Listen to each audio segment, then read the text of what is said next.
아름다운 가을날입니다. 잎이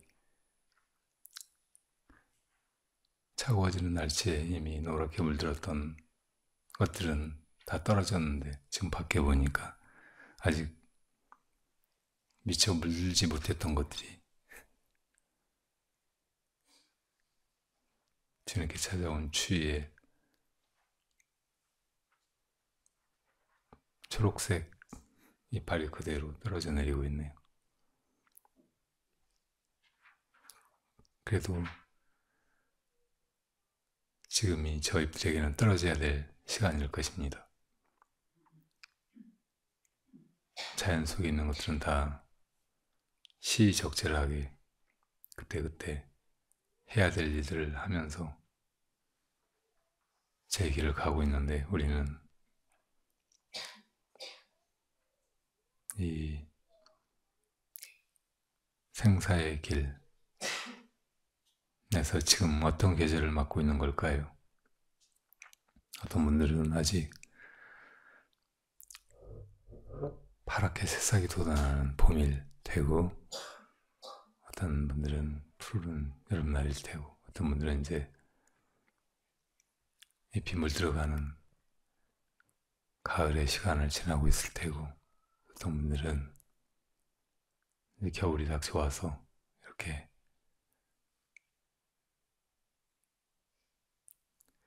오들오들 떨다가 이제 이 세상을 떠나야 되는 그런 시점을 맞고 계시겠죠. 한 가지 공통적인 것은 우리가 다 이렇게 이 세상에 왔다가 언젠가는 떠나간다는 것이고, 누구나 다 한 계절만 붙들어둘 수는 없고 변해가는 계절을 따라서 그렇게 조금씩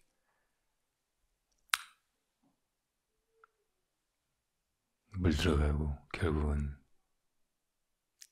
떨어져 사멸해야 된다는 것입니다.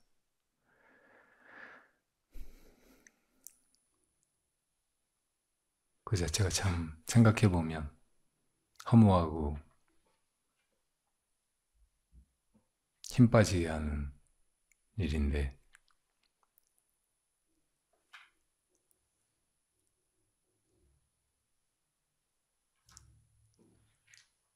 그렇게 보면 우리가 이렇게 태어나서 살아가는 것이 무슨 의미가 있나, 이 세상에 이렇게 있다는 것이 무슨 가치가 있나, 이런 허무하고 회의적인 생각에 빠지기가 쉽죠. 근데 오늘 바라성아지 89 제목은 여행자처럼 살고 있는가입니다. 여행자처럼 살라는 것이죠. 여행이란 어느 시점에서 시작했다가 또 언젠가는 그만둬야 하는, 본래 자리로 돌아와야 하는 그런 길입니다. 저 초목들이 땅에서 작은 새싹으로 자라나기 시작했다가 나중에 저렇게 열길 아람들이 나무로 자라나기도 하고,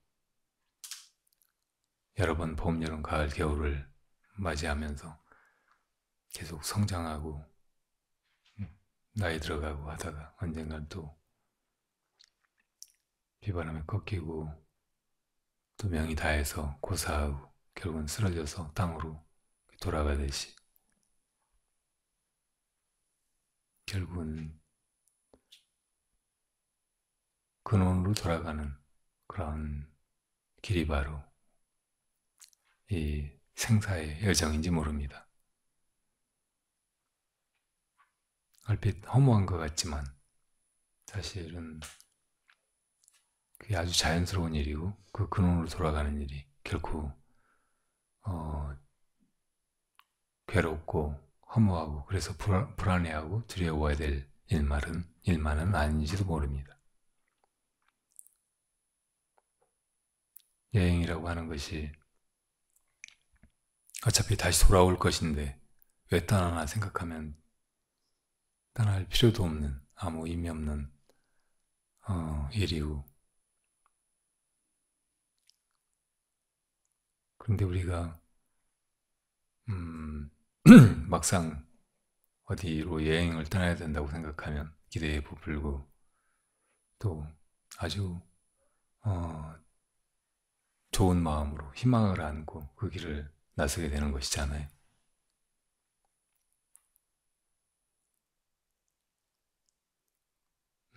살면서 조금 여유가 있고, 그러니까 금전적으로나 시간적으로 잉여의 그 조건이 있으면 해보고 싶은 일이 대개는 여행인 것 같아요. 요즘에 다들 정년퇴임하고도 건강하고, 근데 뭐 세상에서 무슨 책임지고 누구를 부양하고 할 그런 처지에서는 조금 벗어나서 여유가 생기고 하니까 만약에 돈만 좀 있으면 여행이나 하면서 그렇게 여생을 보내고 싶어 하는 분들이 많을 것 같아요.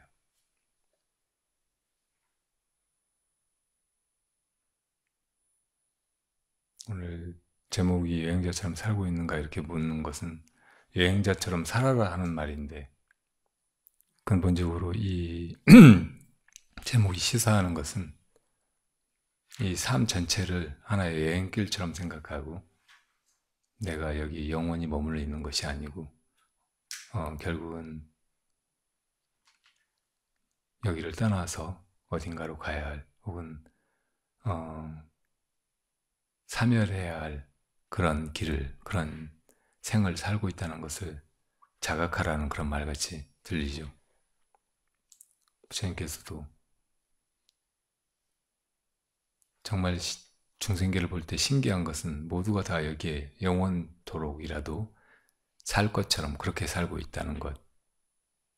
그래서 이제 사람들 마음속도 온갖 욕심이나 집착이 끊이질 않고 세상에도 갈등이나 다툼이 쉴 날이 없고, 그래서 누구든지 다 언젠가 자기가 죽을 것이라는 것을 잊어버리지 않고 산다면 자기 마음속에도 세상에도 그 많은 갈등이나 다툼이 사라지게 될 거라고 말씀하셨죠.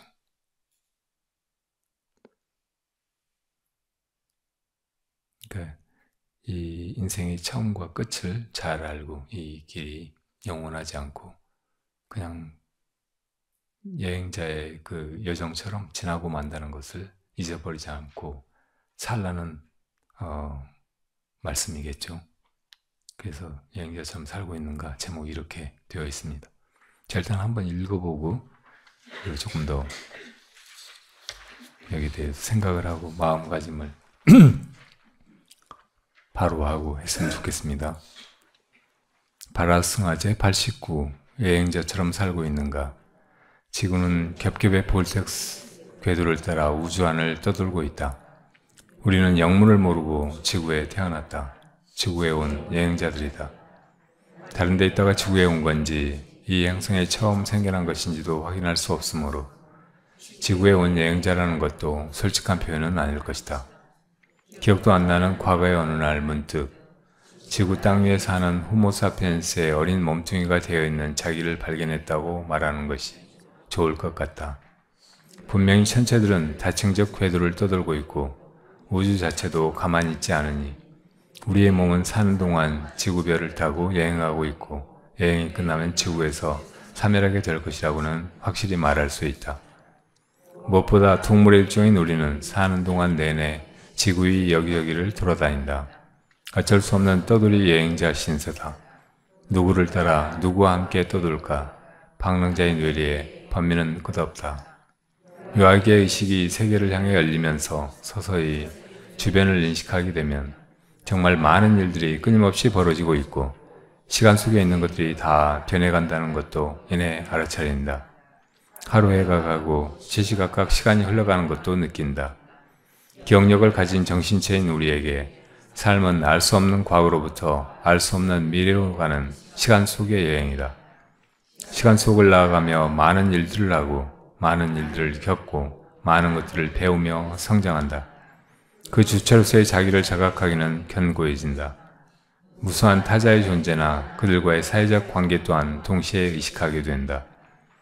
성장기의 내 몸뚱이와 더불어 꽤 다양하고 복잡한 것들도 더 잘 분별할 수 있게 되어가는 나의 지력 또한 자라고 있음을 느끼지만 육체의 힘과 지력을 써서 해야 할 일들의 부담이나 한계도 느끼고 모든 사회적 관계가 항상 평화로울 수는 없으므로 그로부터 긴장과 갈등에 시달리기도 한다.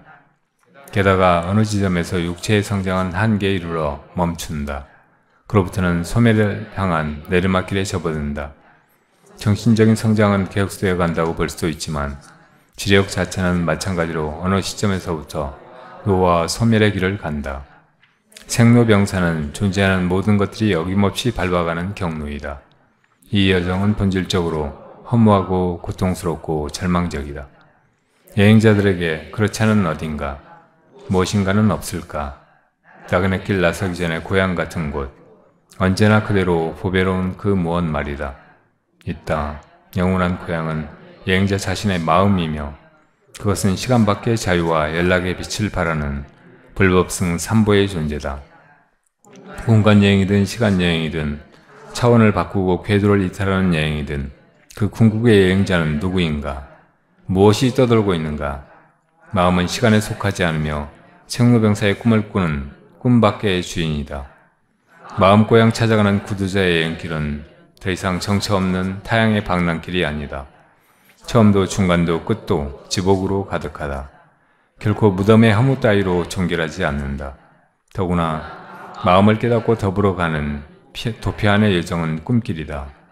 그 길은 꿈이어도 좋고 깨어나도 좋은 누군가를 깨우고 꿈길의 고통에서 건질 수 있어 더욱 좋은 더없이 고결하고 참으로 보배로운 여행이다. 생사, 존재와 비존재를 넘나드는 여행이다. 그의 생유, 사유, 중유는 한시도 본유, 즉 본래 면목을 벗어나지 않는다. 바라승하제, 이는 걸림없이 운수행각하는 벼반 납자, 흉금에 서린 꿈, 욕도 만행하는 보살의 서원이다. 그대 모두와 더불어 성부를 향한 궁극의 귀향길에 서라. 끝내 퇴전하지 말. 읽고 보니까 너무 길게 줄줄 썼네요. 우리는 이 땅에 태어났습니다. 처음에는 몰랐지만 나중에 크면서 배워보니까 이 땅이 평평하게 끝도 없이 이렇게 펼쳐져 있는 게 아니고 동그란 구의 모양을 가진 별이고 이 별은 아침이면 떠오르고 저녁이면 서쪽으로 지는 태양의 주위를 돌고 있는 행성이라고 합니다. 그 지구는 태양을 따라서 태양을 중심으로 해서 돌고 있는데 태양은 또 그 항성이라고 하는 항상 그 자리에 있는 별이라고 하는 이름과 사실은 맞지 않게 은하의 중심을 향해서 또 큰 원을 그리면서 돌고 있습니다. 우리 은하는 이 우주 안에 한 1000억 개 정도 있다고 하는 그 수많은 은하들의 중심인 거대한 블랙홀을 또 중심으로 해서 돌고 있습니다. 그러니까 지구가 가만히 여기 있는 것 같은데 사실은 1초에 태양을 기준으로 해서 보면 1800km인가 하는 속도로 날아가고 있어요. 이 별을 타고 우리는 여행하고 있는 것입니다. 태양이 가만히 있지 않고 또 은하의 중심을 향해서 돌고 있고 우리 은하도 또 거대한 블랙홀을 중심으로 해서 확대되면서 돌고 있으니까 이 아주 다층적인 소용돌이 이게 정신없는 거죠. 볼텍스라고 하는 이 운동은 볼텍스가 소용돌이 치다 그런 말이니까 가만히 한 점을 향해서 이렇게 안정적으로 돌고 있는 게 아니고 계속 이렇게 회오리를 일으키면서 어디로 또 가는 물처럼 빠져나가는 물처럼 그렇게 막 정신없이 돌고 있는 거예요. 여러 겹으로. 그러니까 우리가 가만히 있다고 해도 이 별의 움직임, 여러 천체들의 그런 복잡한 움직임 속에서 가만히 있지 않고 움직이고 있는 거죠. 근데 우주는 또 가만히 있는가? 그렇지 않잖아요. 우주가 빅뱅으로 생겨났다가 계속 지금도 그렇지만 이렇게 커져가고 있고, 근데 또 언젠가는 그 커지기를 멈추고 이제 축소되어 가고, 그래서 무너져서 블랙홀로 돌아가 버릴 수 있다고 학자들이 말하죠. 그리고 그걸로 또 영원한 종결도 아니고 다시 거기서 이렇게 폭발력이 생겨가지고 빅뱅이 일어나고, 그리고 또 우주가 생겨나고, 이렇게 성주계고 팽창과 수축을 무한히 또 반복 하고 있다고 보면, 이 우주는 들어오고 나가는 호흡처럼 생사, 생멸을 반복하고 있다고 말할 수 있어요. 그러니까 우리가 다 이제 자기를 이 몸이라고 생각하고 살아가고 있는데, 이 몸도 가만히 있으려고 해도 계속 움직이고 있을 뿐만 아니라 이렇게 생겨난 마당에는 결국은 사라져버리게 되는 그 운명 속에 있다고 말해야겠죠. 대부분 우리는 이런 오묘하기도 하고 무섭도록 광막하기도 하고, 근데 그 시종을, 그 이유를 도저히 생각으로 추측할 수조차 없는 이 속에 어쩌다가 얽혀들었어요. 휘말려들었어요. 그걸 영문을 모르고 지구에 태어났다고 썼습니다.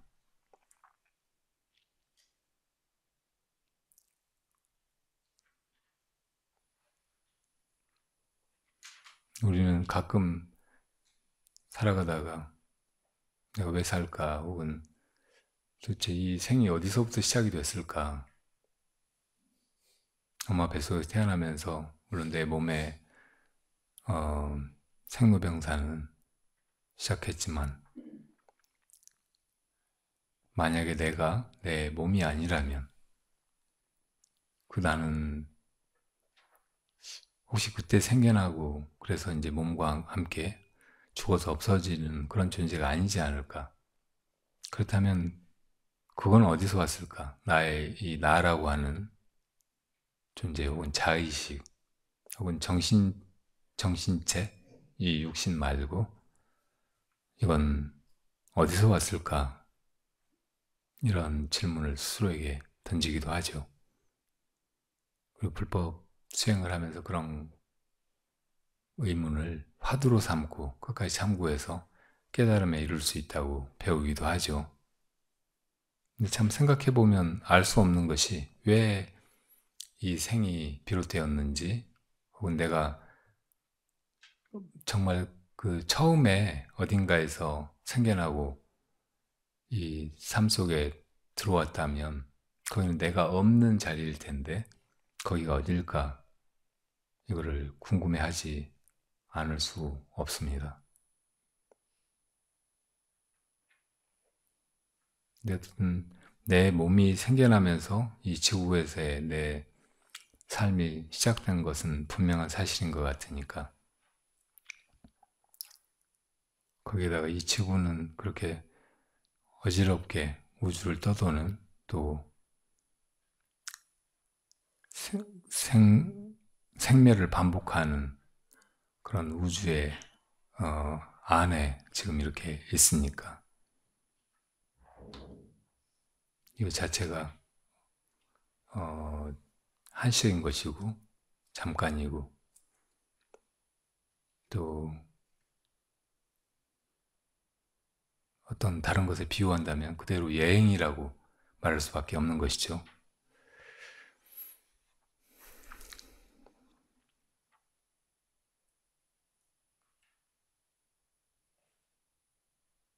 나중에 이제 이 세계랑 내 존재를 생각해보고 또 배워서 과학적으로 그렇게 인식하게 되고 하기 전에 우리가 처음에 이 세상에 태어나가지고 갓난아기였을 때 어떻게 자기를 혹은 이 세상을 인식하게 됐을까 돌이켜보면은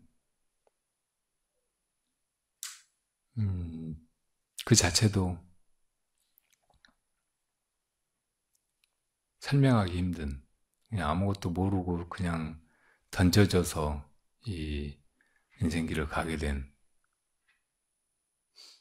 그런 존재였다고밖에 회고할 수가 없죠.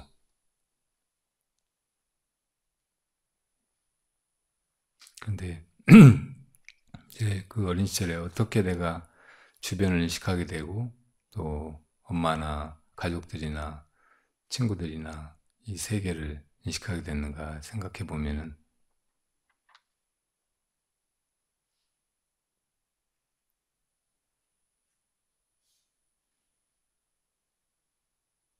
먼저 이 육체가 나로 있구나.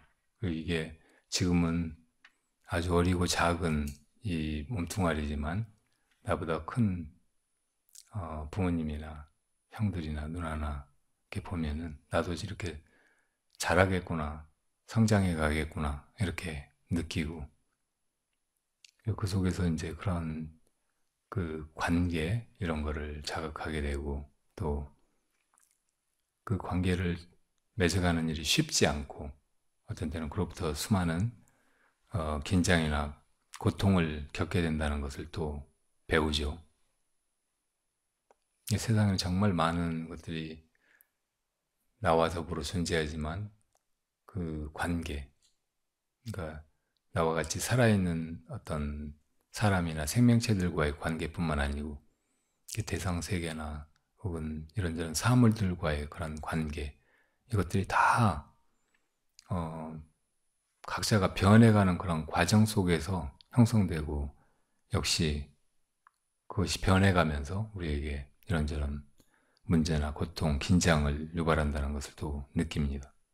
그러니까 이게 다 어쨌든 이 세계, 땅 위에 혹은 이 허공계에 존재하는 모든 것들이 다 결국은 시간의 포로들이고 시간 변해가는 그 시간 속에서 그대로 있지 않고 끊임없이 변해간다는 거, 이것이 이제 절실하게 느껴질 때가 있어요.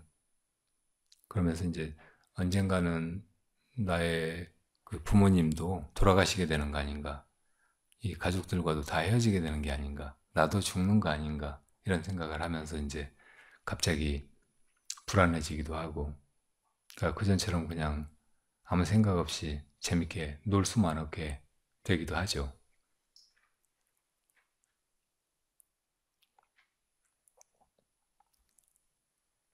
이제 좀 더 자라가지고 사춘기가 되고 이런저런 생각이 많아지면 이제 자의식이 분명해지면서 이렇게 관계 속에서 살아가는 거, 모든 존재가 다 변해가고 내가 결국은 어,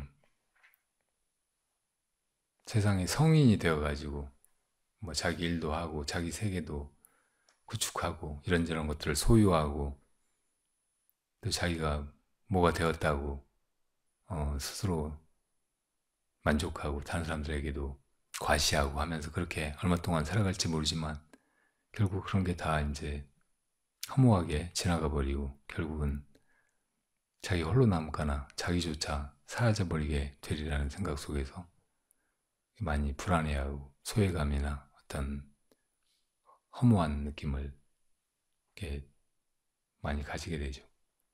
근데 또 이제 그때 지나면은 성인이 됐다고 하고 뭐 대학 들어가야 된다고 하고 취직해야 된다고 하고 뭐 이런저런 일하고 장가갈 시집 장가가고 막 이러저러 하면서 정신 없어져서 사춘기 때 했던 생각을 또 많이 잊어버리고 그냥 살아요.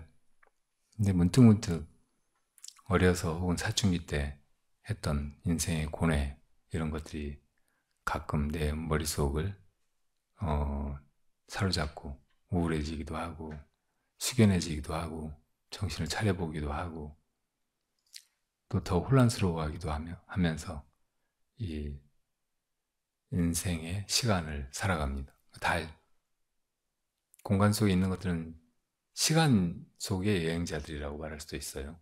보통 시간 여행하면은 과거, 현재, 미래를 거꾸로 혹은 앞으로 이렇게 여행하는 것을 말하기도 하죠. 우리는 다 이제 이 3차원의 공간 안에서 이렇게 과거에서 미래로 일직선으로 흘러가는 그 시간 속을 가고 있으니까 과거로 가거나 미래로 가는 것이 이 육체 혹은 물질적인 어떤 그 운송 수단을 통해서는 불가능하다고 지금 알고 사는데, 가끔은 시간 여행 했다는 사람들이 있고, 뭐 SF 영화 같은 데 보면 그렇게 시간을 거슬러 가거나 미래로 가거나 하는 그런 여행들이 실제로 가능한 것처럼 보이기도 하니까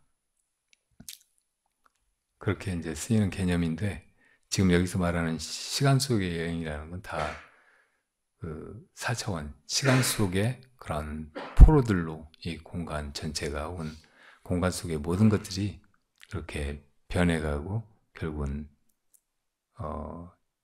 없어지게 된다는 것을 의미하기도 하는 거죠.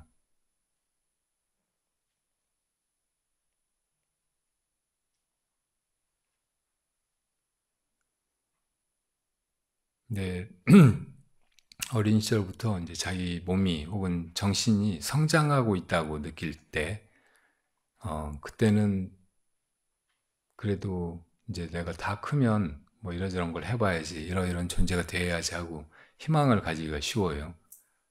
근데 성장은 계속되는 게 아니고 멈춥니다. 몸이 다 컸을 때, 그리고 정신이 이제 완전한 성인의 지성체가 되었을 때, 그때부터는 이제 남은 건 내리막길밖에 없어요. 점점 노화해 가고 몸도 더 늙어가고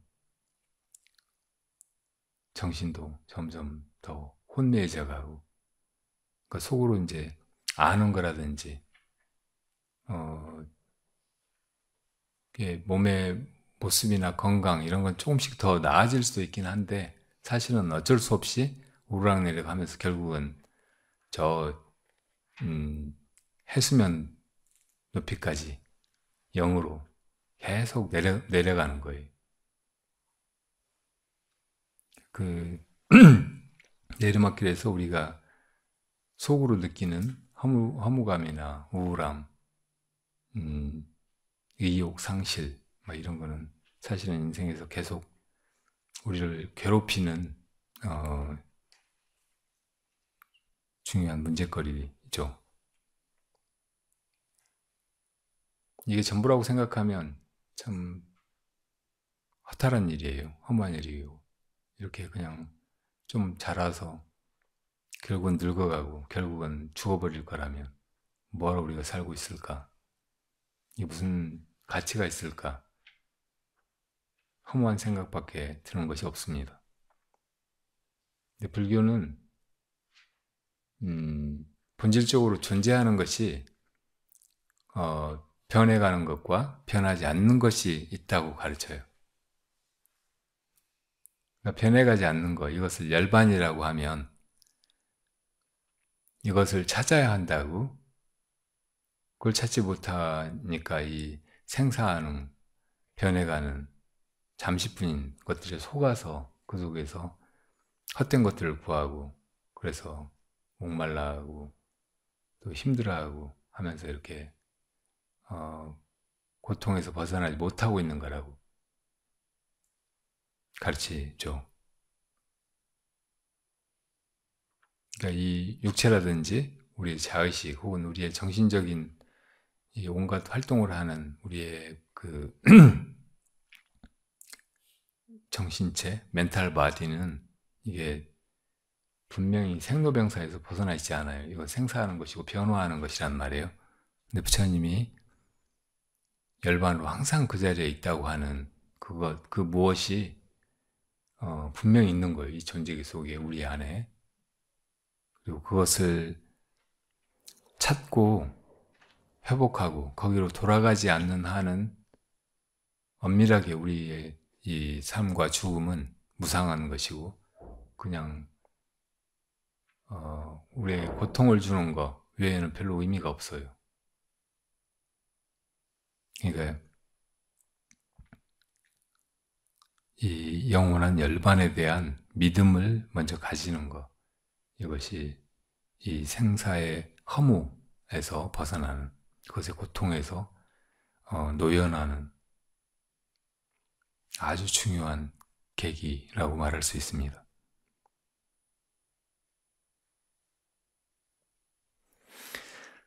그것을 믿고 살아가는 것, 또 그 길로 실제로 나아가는 그런 시간으로 내 인생의 시간을 이렇게 이식하고 살아가는 것, 이건 정말 중요한 일이에요. 그것만이 이 삶을 가치 있게 하고 그 허무나 그런 고통에 매몰되지 않도록 지켜주니까요.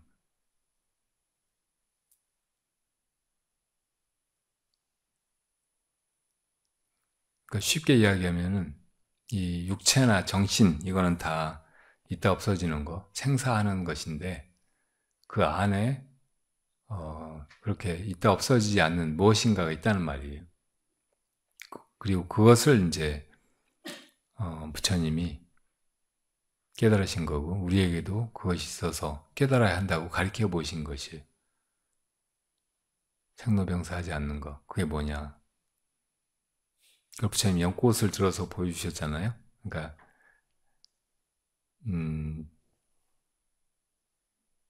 이것이 연꽃을 보여주거나 그런 동작, 모습을 보여주는 것이 아니고 이렇게 하는 놈을 보여준 것이라고 여러 번 말씀드렸잖아요. 그러니까 그놈이 영원하다는 것이에요. 그놈은 죽지 않는다는 것이에요. 그놈은 생로병사하지 않는 것, 태어나서 변해가고 또 사매라고 하지 않는 존재라는 것이에요. 이것이 이제 사실은 진짜 부처님이 우리에게 가르쳐 주시려고 했던 것, 가르쳐 보이려고 했던 것이에요. 그래서 이제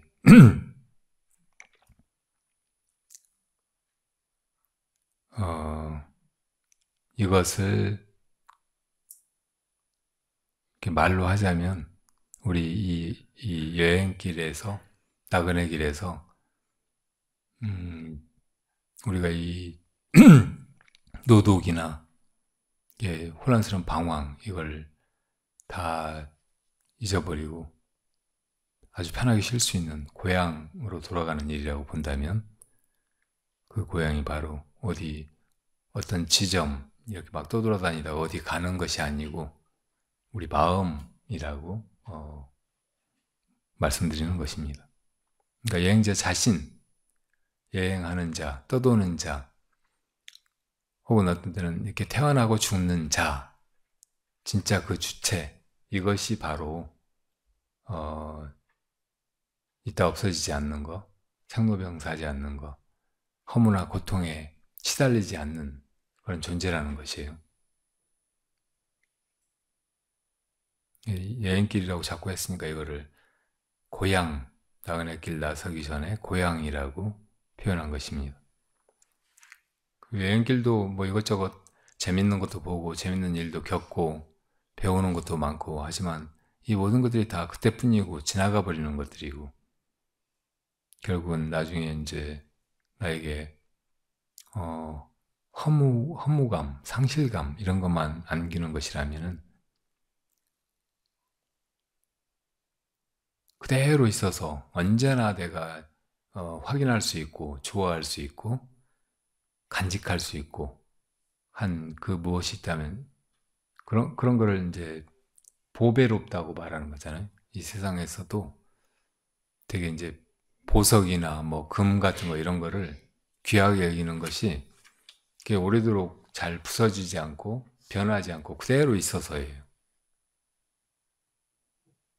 근데 부처님은 일상에 그런 보석이나 금은 보화가 보배로운 게 아니고 삼보가 가장 보배로운 것이라고 하셨잖아요. 삼보, 불법승.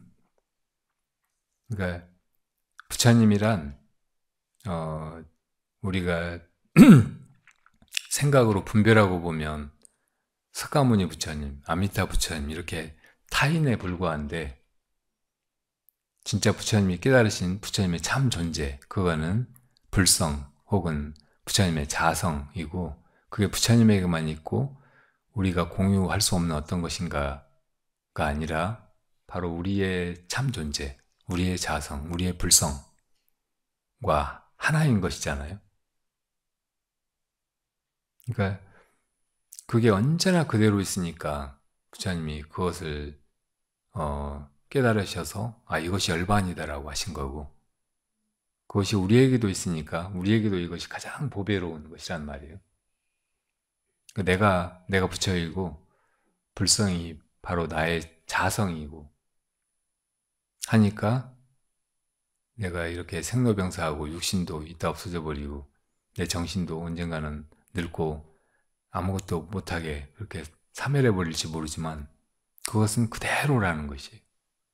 그러니까 그거를 우리도 부처님처럼 깨달아야 한다고 이렇게 할 수 있는 그놈 다 가지고 있지 않아요? 그게 이제 가장 보배로워서 참 부처라고 하는 거예요. 그리고 바로 이런 진리, 모든 것이 다 생로병사하고 있다 없어지는 것이지만 이렇게 하는 이놈은 언제나 그대로 있다는 사실, 이것이 이제 법이에요. 진리. 그리고 그렇게 하는 놈이 그런 그 행위나 동작 이걸 통해 가지고 이 모든 걸 드러내고 있다는 거예요. 그러니까 우리 눈에 보이던 것들은 이렇게 여행길에 무슨 풍경처럼 밖에 있는 것이 아니고 그걸 보는 자가 봄이라고 하는 행위를 통해서 드러냈다는 거예요. 들리는 소리들은 듣는 그 익은, 듣는 마음이 그 소리들을 상상하거나 기억하거나 하듯이 그렇게 만들어냈다는 거예요. 지금 우리가 이렇게 듣는 이 소리들도 우리 마음이 그렇게 꿈속에서처럼 만들어냈다는 거예요. 그러니까 그 소리들 역시 그 본성은 그 마음인 거예요. 그 소리 듣는 자가 그 소리로 드러난 거예요. 냄새 맡고 또 맛보고 감촉으로 느끼는 것도 다 마찬가지로 그 마음, 그러니까 비, 설, 신, 그 근에서 나온 것이. 그리고 우리가 살면서 하는 모든 생각, 바른 생각이든 잘못된 생각이든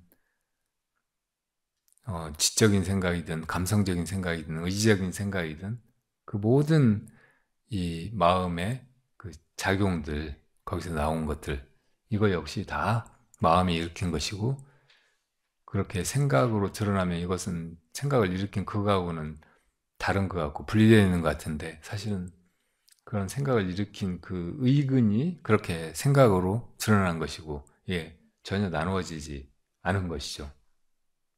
그러니까 밖에 있는 것처럼 경계로 드러나는 것처럼 여겨지는 색성양비촉법이 다 사실은 안회비설신의 근, 그리고 그 근들이 6개가 아니고 사실은 하나예요. 하나의 마음이라고. 그 마음, 이것이 그렇게 드러난 거예요. 그러니까 사실은 대상세계와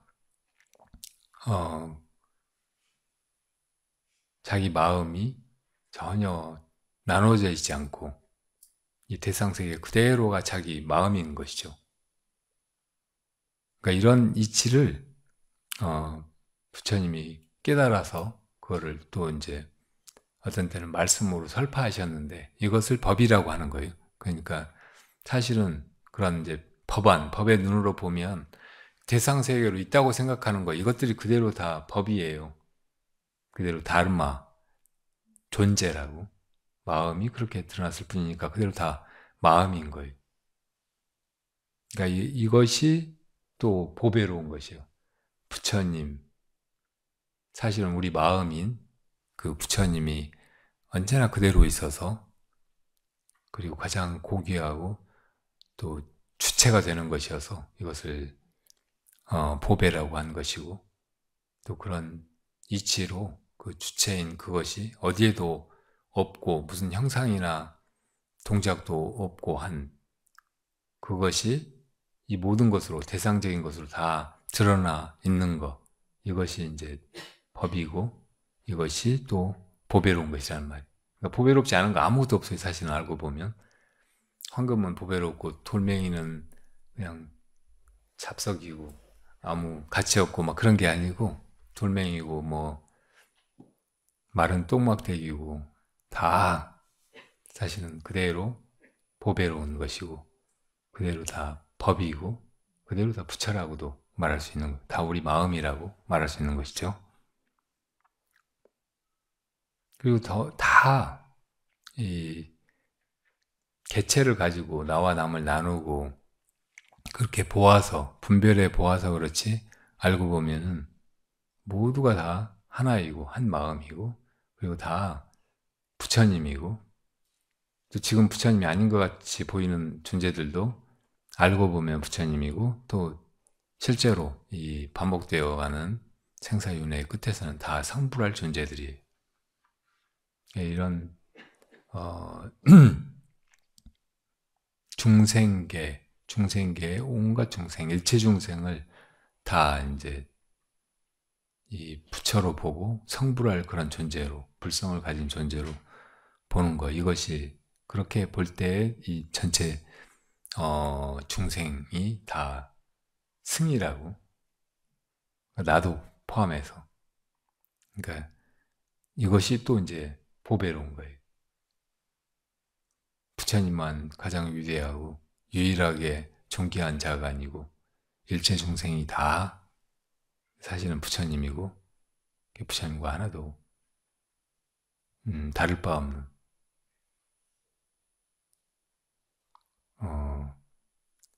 이 거대한 승중의 존재, 승중의 일원이거나 그뿐만 아니고 승중과 하나인 그런 존재인 거죠.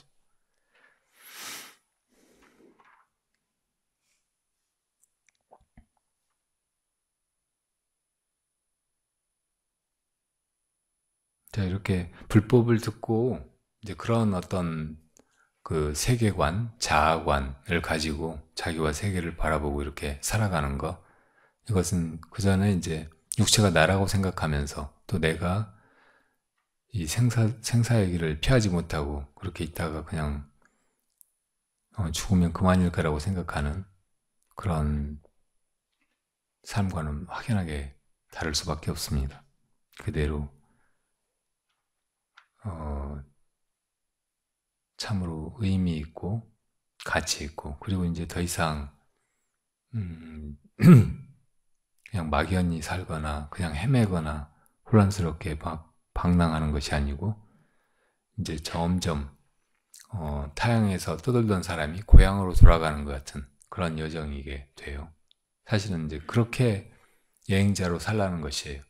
이 인생이 다 지나가 버리는 것이고 이따 없어져 버리는 것이고 여행길 같은 것이니까, 그런 줄 알고 너무 욕심부리지 말고 집착하지 말고 그냥 그럭저럭 살아라, 이런 말씀이기보다는 우리의 참 존재가, 그러니까 내 마음이나 이 내 안의 불법성, 이것이 정말 완벽하게 가치 있는 아름다운 그 무엇이니까,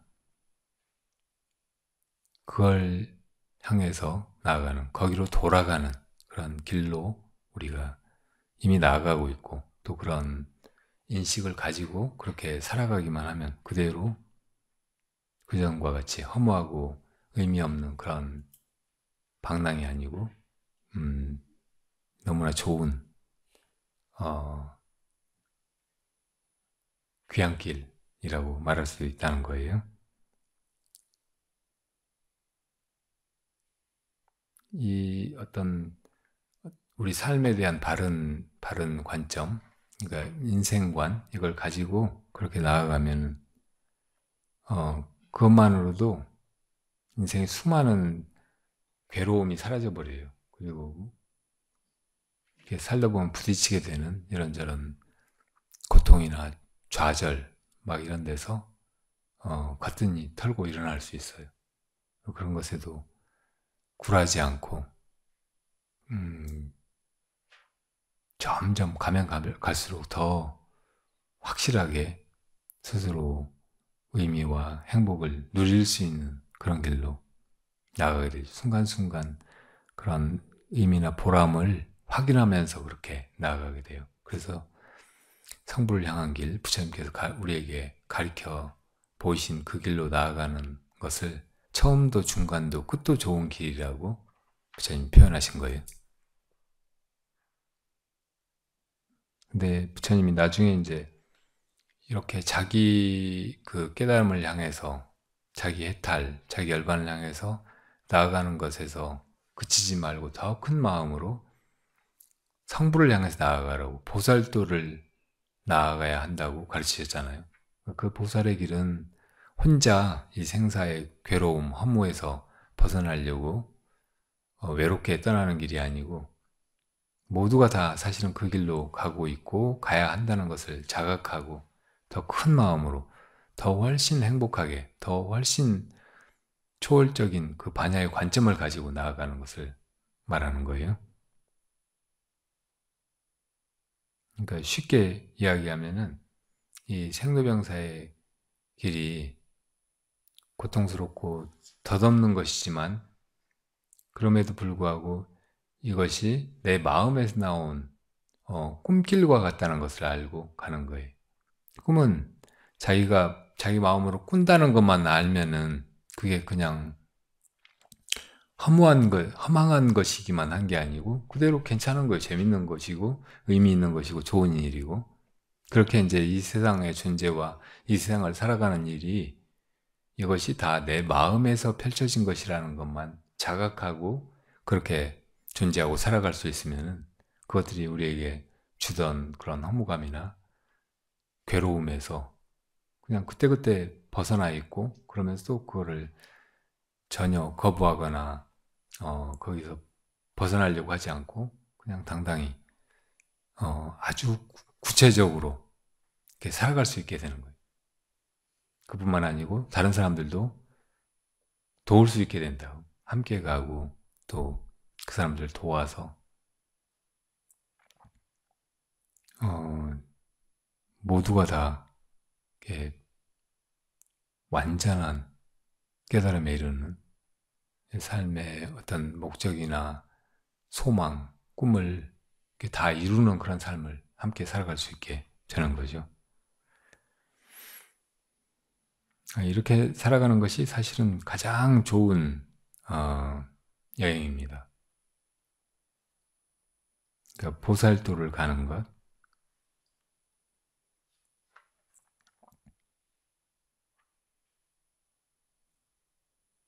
근데 이제 대승불교 말고 또 일불승 혹은 그걸 넘어선 최상승의 선, 뭐 이런 거를 이야기하기도 하잖아요. 근데 일불승이나 최상승의 선은 이제 보살도가 아직 이루어지지 않은 그 무엇을 향해서 하염없이 끊임없이 나아가는 것 같은 그런 개념이 좀 들어있잖아요. 근데 최상승이나 혹은 일불승은 이미 이게 이루어져 있다는 것을 알고서 가는 거예요. 성불이라고 하는 것이 보살도를 무량아승직업을 닦아가지고 이제 과거에 석가모니 불이나 과거 불들이 이루어듯이 그렇게 성불을 하는 게 아니고 이미 이게 다 내 마음이고 이미 다 내가 혹은 일체 중생이 다 성불해 있다는 것을 깨닫고서 그러고서도 이제 그걸 가는 거예요. 그러니까 이게 정말 주체적인 것이에요. 자기가 낳둔 이 세계처럼.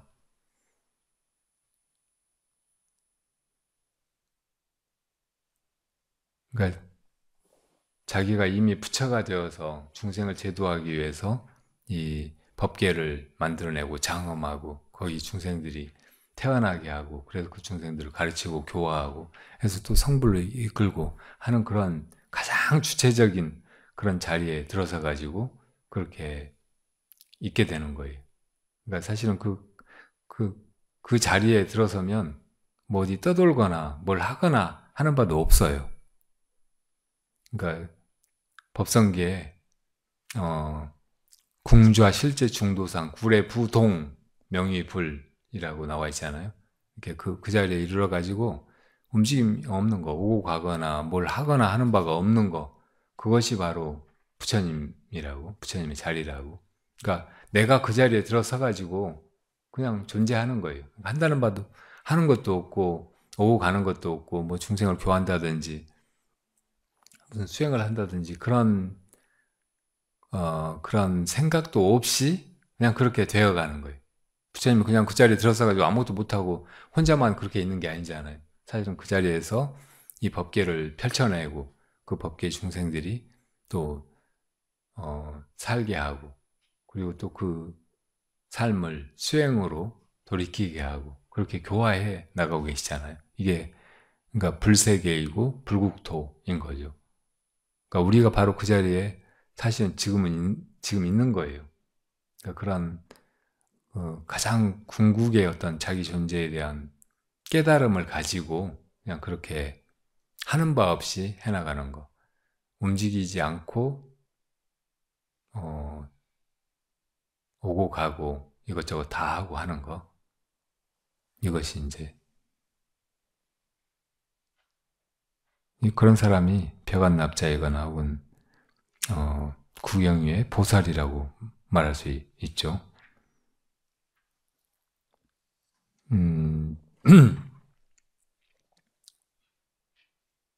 선지식을 찾아서 여기저기 한 곳에 머물지 않고 떠돌면서 수행하는 사람들을 운수납자라고 하잖아요. 그러니까 운수 행각을 하는 납자. 그냥 이 세상에 뭘 소유하거나 뭐 좋은 것을 가지고 막 걸치고 쓰고 막 이렇게 살아가려고 하지 않고 그냥 누더기 옷 하나 가지고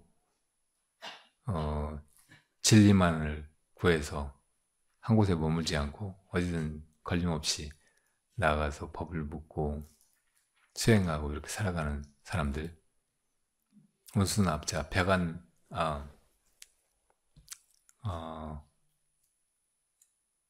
운수 뭐 이렇게 부르는데 그렇게 사는 사람들이 혹시 눈 밝은 사람이면 그런 사람을 벼간납자라고 또 하죠.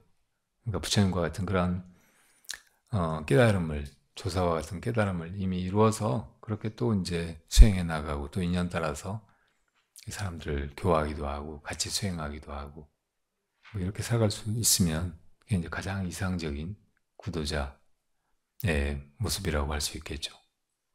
그리고 보살은 이제 수습위의 보살, 구경위의 보살 이렇게 나누잖아요. 그러니까 우리가 지금 보살심을 발해가지고 보살도를 하염없이 아승직업이라도 그렇게 닦아가지고 결국 성불한다. 내가 그 길에 나선다. 이렇게 생각하면 그런 보살은 수습위의 보살이에요. 그런 보살은 초지, 이지, 삼지 막 이렇게 쭉 닦아 나가야죠. 결국은 이제 등각묘가 불지에 이르러야 된단 말이에요. 근데 이미 그 불지의 깨달음을 이루고도 부처님의 모습이 아니고 보살의 모습으로 나타나서 부처님을 좌우에서 그 보조하면서 그 부처님이 펼치시는 원력대로 중생을 제도하는 그런 존재가 이제 구경유의 보살이에요.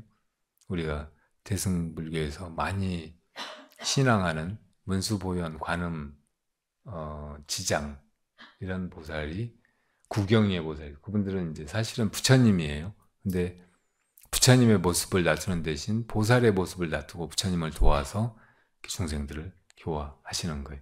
그런 분들이 이제 중생을 교화하는 그런 행각을 하시는 거. 놔두기도 하고 거두기도 하고 여기도 가고 저기도 가고 이것이 되기도 하고 저것이 되기도 하고 어떤 때는 드러내서 중생을 가피하고 어떤 때는 드러나지 않고 가피하고 이렇게 해가는 거를 만행이라고 한다고. 하도 그런 종류가 많아서 만가지 행이라고 해요. 보살의 육도 만행이라고 해요. 그러니까 저 천상계, 수라, 인간, 축생, 악귀, 지옥 이 6세계를 다 걸림없이 다니면서 자기가 주재하는 그런 삶을 이렇게 놔두면서 중생들을 교화하는 거예요. 온 가지를 다 하시겠죠. 이게 이제 육도 만행이라고 한다고요. 그러니까 우리의 가장 궁극적인 삶 혹은 구도행은 그런 이제 납자의 운수행 행각 혹은 대보살의 육도만행 인 것이에요. 그러니까 우리가 이미 그렇게 되었다면 더없이 좋은 일이지만, 그리고 할 수만 있다면 그렇게 불조가 이룬 깨달음을 지금 이루어가지고 내가 그런 삶을 살려고 해야 되지만, 혹시 아직 그러지 못했다면 그렇게 되려고 마음 먹는 거, 이게 제일 중요해요. 그러니까 최상승의 이 큰 신을 일으키고, 그래서 그 신으로 수행을 열심히 하고 자기 마음을 바로 챙기고, 그러니까 화두로 항상 그렇게 해가면서 그 마음으로 이제 여기저기 걸림없이 수연방광 인연 따라 행각하고, 또 인연 따라 만나는 중생을 다 이리저리 결국은 성불에까지 교화해 나가고 하는 거, 이것이 제일 좋은 길입니다. 되게 좀 재미없는 얘기만 계속 했는데, 근데 안 주무시네요 다. 음, 중광 스님이 그 임종하시면서 한 줄 개송을 남겼어요. 괜히 왔다 간다. 그러니까 공연히 왔다 간다. 괜히란 말이 원래 이제 공연히 그 말이 줄어든 거예요. 공연하다는 말은 비어있다 그 말이에요. 헛되다 그 말이에요. 실제가 아니라는 말이에요. 그러니까 이렇게 왔다 가기는 하지만 사실은 왔다 가는 바가 없다 그 말이에요. 괜히 왔다 간다는 말이 그냥 아무 이유도 없이 뜻도 없이 그냥 그렇게 진짜로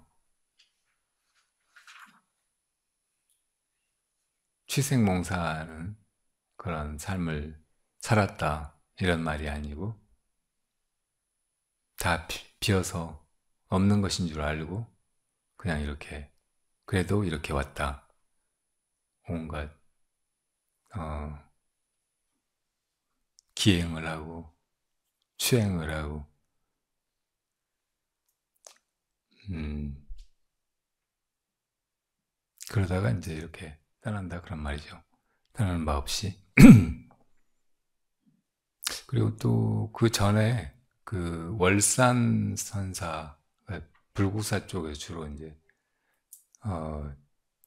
주재하셨던 큰 스님이셨는데, 아주 짧은 임종기를 남기셨더라고요. 그게 뭐냐면 회회일생 본래 기위,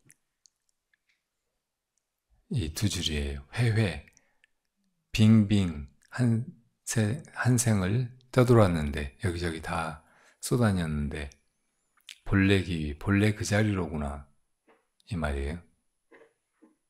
그러니까 마음은 본래 그 자리에 있어요. 부처님이 궁주와 실제 중도상 하시듯이 그 자리에 있는데, 근데 그 자리만 지키고 있었던 게 아니고 또 이렇게 꿈과 같은 이 세상에 와서 여기저기 또 막 돌아다녔어요.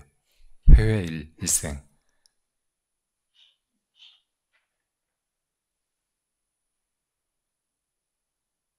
얘 같다 쟤 같다 막 그렇게 정신없이 쏘다녔는데, 또 알고 보면 본래 그 자리다. 움직인 바가 없고 이 세상에 온 적도 없고 뭐 했던 적도 없고 가는 바도 없고 갈 데도 없다 그런 말이에요.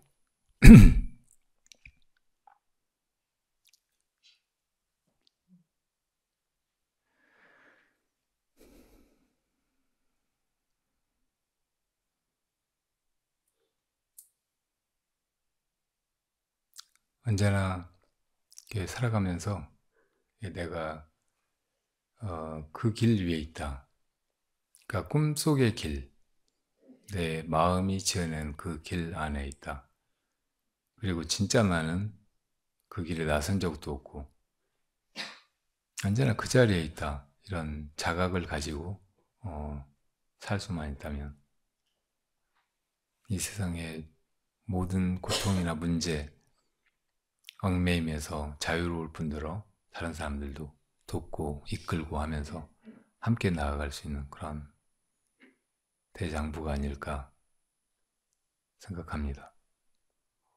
그 정도 못해도 이 삶이 그런 구도의 여행, 자기 마음으로 가는, 자기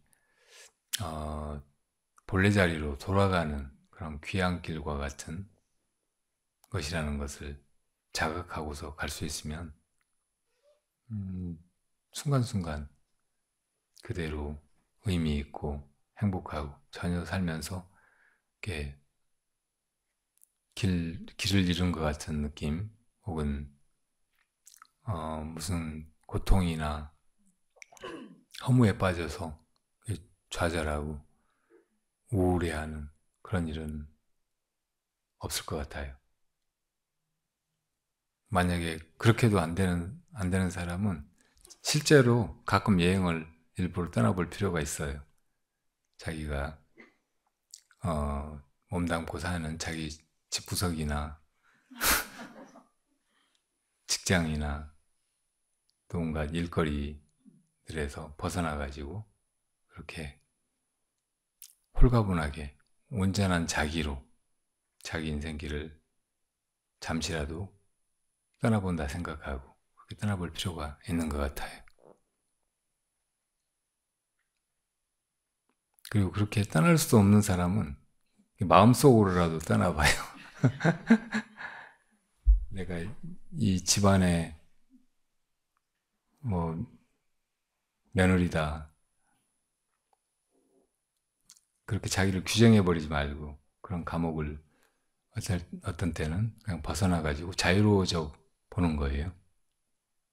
내가 저 사람 마누라다 이렇게 자기를 묶지 말고 엄밀히 자기를 보면 아무것도 묶고 있지 않아요. 그 사람이 어떻게 나를 묶어요?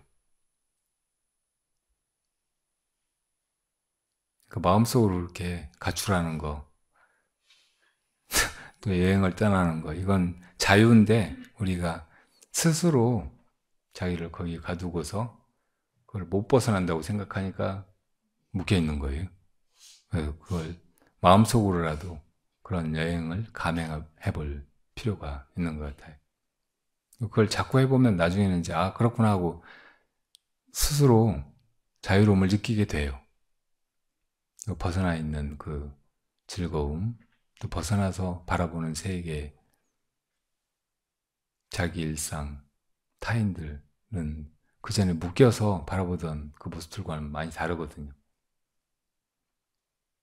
그렇게 마음속의 여행이라도 자주 이렇게 해보면 살았으면 좋겠습니다.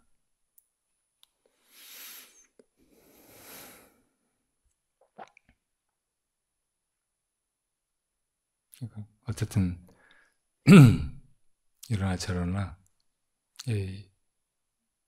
인생을 헛되게 살지 않고 또 행복하고 보람되게 그렇게 살아가려고 하면 우리가 부처님의 법을 듣고 배우고 그리고 믿고 그리고 닦아가면서 그렇게 살아야 하고 이 바라승아지의 마음을 꼭 지녀야 돼요. 함께 저 피안을 향해서 나아가는 것이다. 여기에 집착하고 여기서 뭘 해보려고 뭘 만들어보고 뭘 차지하고 자기가 뭐가 되고 막 그렇게 하려고 하는 일이 아니고 다 함께 열반으로 나아가는 거, 피안으로 함께 가는 거, 이것이 우리가 이렇게 함께 여기 태어나고 살아가고 이 시간과 공간을 공유하고 이렇게 얽혀서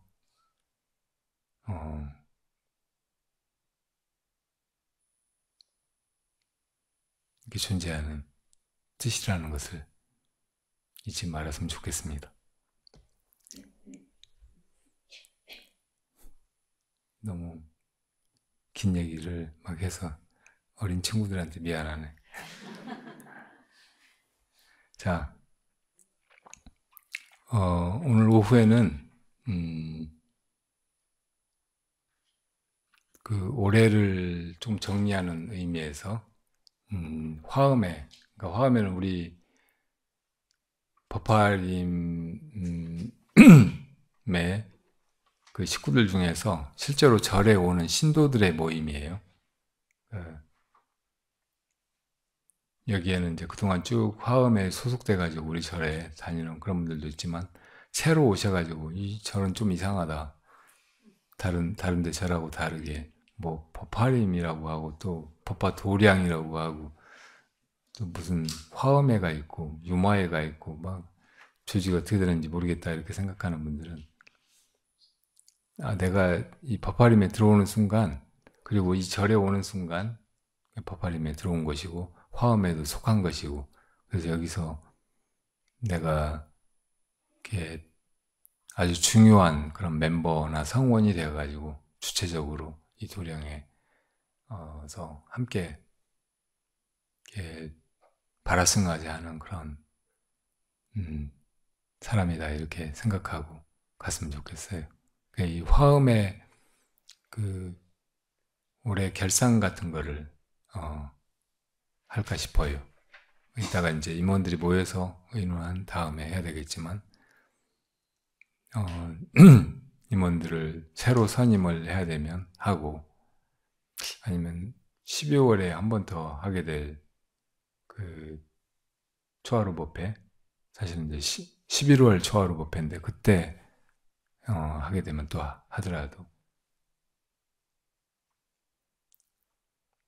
지금까지처럼 이제 그냥 이 사람 저 사람 왔다가 또 흘러가고 다음에는 안 오고 막 이런 것보다는 조금 더 이렇게 더 긴밀하게 유기적으로 어떤 연결성을 느끼고 하면서 함께 나아가는 그런 이 공동체가 되면 좋겠습니다. 그리고 2시에 모여가지고 질의응답을 먼저 하고 시작할 테니까요. 그 질의응답 시간에 또 궁금했던 거나 좋은 질문 있으면 해주세요. 네. 오전 법회는 이렇게 마치겠습니다. 공양들 잘 하시고요. 좋은 가을, 또 좋은 인생이 되시기를 빕니다.